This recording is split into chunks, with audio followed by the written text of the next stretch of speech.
നമസ്കാരം. നമസ്കാരം. നമസ്കാരം. അല്ല, ചെറിയ കൺഫ്യൂഷൻ ഉണ്ടായിട്ടുണ്ട് കേട്ടോ. നമ്മള് പുള്ളി സെലക്ടഡ് അല്ല പരിപാടിയിൽ. ആണോ? Okay okay. ശരിയാവില്ല. ഞാൻ ഓഡീഷന് ഞാൻ വന്നിട്ടുണ്ടായിരുന്നു. അല്ല, ഓഡീഷന് വന്നുകൊണ്ടാണ് പറഞ്ഞത് സെലക്ടഡ് അല്ല എന്നുള്ളത് പറഞ്ഞത്. എന്നെ വിളിച്ച് പറയണ്ടേ അങ്ങനെ? ഓഡീഷനിൽ കിട്ടിയില്ലെങ്കിൽ നിങ്ങളാണ് വിളിച്ചു പറയണ്ടേ? ഇല്ല എന്ന് പറയണം. ഇതിപ്പോൾ അയാൾ ഇത്രയധികം പാട് കഴിച്ച് ഇവിടെ വന്നതിന് ശേഷം ആരാ വിളിച്ചത്, എന്താ വിളിച്ചത് എന്നൊക്കെ ചോദിക്കുന്നത് മോശമാണ്. വിളിച്ച് പറയണ്ടേ? വിളിച്ച് പറയണം എന്ന് പറഞ്ഞാൽ നിങ്ങളുടെ ഫോൺ ഇന്നലെ ഓഫ് അല്ലായിരുന്നോ? എന്തുകൊണ്ടാണ് നമ്മുടെ ഓഡീഷൻ കഴിഞ്ഞ് പോയിട്ട് എന്തുകൊണ്ടാണ് ഫോൺ ഓഫ് ചെയ്ത് വെച്ചത്? അല്ല, അയാൾ പറയട്ടെ സംഭവം എന്താണെന്ന് അറിയാട്ടെ. ആ പറയ്. ചേട്ടൻ ഇന്നലെ വാട്സപ്പിൽ ഒരു മെസ്സേജ് വന്നിട്ടുണ്ടായിരുന്നു. എന്ത്? വൈകിട്ട് 6 മുതൽ വെളുപ്പിന് 6 മണി വരെ കോസ്മിക് കിരണങ്ങള് ഭൂമിയിൽ പതിക്കാൻ ചാൻസ് ഉണ്ടെന്ന് പറഞ്ഞ് നാസർ പുറത്തുവിട്ടു. ആര്? നാസർ പുറത്തുവിട്ടൊരു വാർത്ത. നാസർ ഒരു ഇലക്ട്രീഷ്യനാണ്. അല്ല, നാസർ അല്ല, നാസന്ന് വന്നതാണെന്നും പറഞ്ഞിട്ടൊരു മെസ്സേജ് കുറെ നാളായിട്ട് കറങ്ങി നടക്കുന്നതാണ്. അത് കണ്ടിട്ട് നിങ്ങൾ ഫോൺ ഓഫ് ചെയ്ത് വെച്ചാൽ നമുക്കിത് അറിയിക്കാൻ പറ്റില്ലല്ലോ. അല്ല, ഞാൻ വാർത്ത കേട്ട് നിങ്ങളിപ്പോ ആര് പറഞ്ഞിട്ടാണ് ഇങ്ങോട്ട് വന്നത്? ഞാൻ ഒരു കാര്യം പറയട്ടെ, ആര് പറഞ്ഞാലും പറഞ്ഞില്ലെങ്കിൽ നമ്മളൊരു പുതിയ പരിപാടി തുടങ്ങിയിരിക്കുകയാണ്. അയാൾക്കും നല്ല ഉറപ്പുണ്ട് ഒരു പ്രോഗ്രാം ചെയ്യണം എന്നുള്ളത്. ചേട്ടന്റെ കൊച്ചുമകളെ നിങ്ങൾ പറഞ്ഞു വിട്ടത്. കഴിഞ്ഞ ദിവസം ഞാൻ ഒരു വാർത്ത ഷെയർ ചെയ്ത് എന്ത് ഫേസ്ബുക്കിൽ വന്നത്. അത് ചാലക്കുടി പോലീസ് സ്റ്റേഷനിൽ ഒരു കൊച്ചിനെ കാണാണ്ട് കിട്ടിയിട്ടുണ്ട്. രക്ഷകർത്താക്കൾ ചെന്ന് കുട്ടിയെ രക്ഷപ്പെടണം എന്ന് പറഞ്ഞൊരു സംഭവം പറഞ്ഞായിരുന്നു. അപ്പൊ അത് ഞാൻ അങ്ങോട്ട് ഷെയർ ചെയ്ത് വിട്ടു. ചേട്ടാ, അത് 2010 വന്ന മെസ്സേജാണ്. അതെനിക്ക് മനസ്സിലായി. എങ്ങനെ? ഈ 2010 കാണാണ്ടായ ആ പയ്യൻ നേരിട്ട് വീട്ടിൽ വന്ന് എന്നെ തല്ലി. നേരിട്ട് വീട്ടിൽ വന്ന് എന്നെ തല്ലി.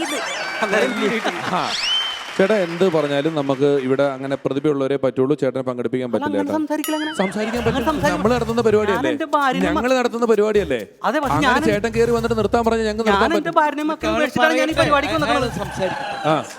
എന്റെ ഭാര്യനെ മക്കളെ ഒക്കെ ഉപേക്ഷിച്ചിട്ടാണ് ഞാൻ ഇങ്ങോട്ട് വന്നത്. ഞാൻ ഫ്ലോറിൽ വരുമെന്ന് പറഞ്ഞ അവിടെ നിന്ന് ഇറങ്ങി പോന്ന വീട്ടിൽ നിന്ന്. അങ്ങനെ എന്തെങ്കിലും കേട്ടുടനെ വീട്ടിൽ നിന്ന് ഇറങ്ങി വന്നാൽ നമുക്ക് എന്ത് ചെയ്യാൻ പറ്റും? ഇനി ചാൻസ് കിട്ടാണ് ഞാൻ അങ്ങനെ എന്റെ വീട്ടിലേക്ക് കയറി. നിങ്ങൾക്ക് അങ്ങനെ പറയാല്ലേ? ചേട്ടൻ പറയട്ടെ, ചേട്ടനൊരു MP അല്ലേ? എന്റെ വിഷമം ഒരു കലാകാരന്റെ വിഷമം മനസ്സിലാക്കിക്കൂടെ? നിങ്ങൾക്ക് മനസ്സിലായി ചേട്ടാ, സെന്റിമെന്റ്സിന് ഒരു വില, അത് അങ്ങനെ കൊടുക്കല്ലേ. നമുക്ക് ഒരാളുടെ ഒരു പ്രതിഭയില്ല. അങ്ങനെയല്ല, ഒരാൾ വേദിയിൽ വന്നിട്ട് ഇങ്ങനെ കരയുക. മമ്മൂട്ടി, മോഹൻലാലും മറ്റും ഒക്കെ ഇങ്ങനെ തന്നെയാ വന്നത്. ഇങ്ങനെയോ? ഇങ്ങനെയോ? അല്ല, അതിപ്പോ നമ്മൾ കണ്ടിട്ടില്ലല്ലോ. ഇല്ല. അപ്പൊ ചിലപ്പോ ഇങ്ങനെയാവും വന്നിട്ടുണ്ടാവുക. അവർക്കുണ്ടാവും ഒരു ചെറുപ്പമൊക്കെ. അപ്പൊ ആ നിലയ്ക്ക് അയാൾക്കൊരു ചാൻസ് കൊടുക്കുക. ഞാൻ നിങ്ങളുടെ അടുത്ത് ഇരുന്നിട്ട് ഇങ്ങനെ റിക്വസ്റ്റ് ചെയ്യുന്നത് എനിക്ക് താല്പര്യമുള്ള കാര്യമല്ല.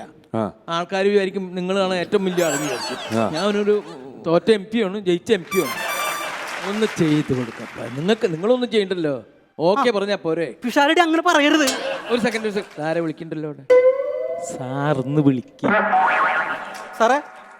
സാറിനോടാണ് ഞാൻ പറയണത്. സാർ അങ്ങനെ പറയരുത്.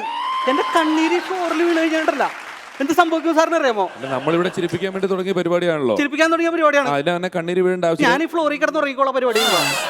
രമേശേട്ടാ, എന്താ പിന്നെ പുള്ളി ഇവിടെ നിന്നോട്ടെ. ഇദ്ദേഹത്തിന്റെ ഉത്തരവാദിത്തം ഞാൻ ഏറ്റെടുക്കുന്നു. ഹാപ്പി അല്ലേ? ഞാൻ ഹാപ്പി. ഇവിടെ നോക്കി കണ്ടു. ഞാൻ ഹാപ്പി. നന്നായിട്ട് നിക്കണം. അല്ല, ആ കുട്ടി എന്താ പറഞ്ഞെന്നറിയാ? ഇനി ഞാൻ ഉണ്ട് നിങ്ങളുടെ കൂടെ. അത് കേട്ടോ നിങ്ങൾ. അതല്ല മോളെ, ഞാൻ ഒരു കാര്യം പറയാം. നീ കോമ്പയർ ചെയ്യണേ, കോമ്പയർ ചെയ്യുക. വെറുതെ വന്ന ആൾക്കാരുടെ അടുത്ത് ഞാൻ ഉണ്ട്, ഒപ്പം ഉണ്ടാവും, എന്നുണ്ടാവും. കാര്യം കുട്ടികളുള്ള വേണ്ട, ഈ വക ആൾക്കാർ വേണ്ട ഇവിടെ. എനിക്കത് ഇഷ്ടമില്ല. ഒരു മകളെ പോലെ ഞാൻ നോക്കിക്കോളാം. എന്നാ അത് വ്യക്തമായിട്ട് പറയണം. അത്രേ ഉള്ളൂ. എനിക്ക് നല്ല വിഷമുണ്ട്. അപ്പൊ കേശവൻ ചേട്ടൻ നമ്മുടെ കൂടെ ഇനിയുള്ള എപ്പിസോഡുകളിൽ ഫൺസ് അപ്പോൺ എ ടൈമിന്റെ കൂടെ ഉണ്ടായിരിക്കുന്നതായിരിക്കും.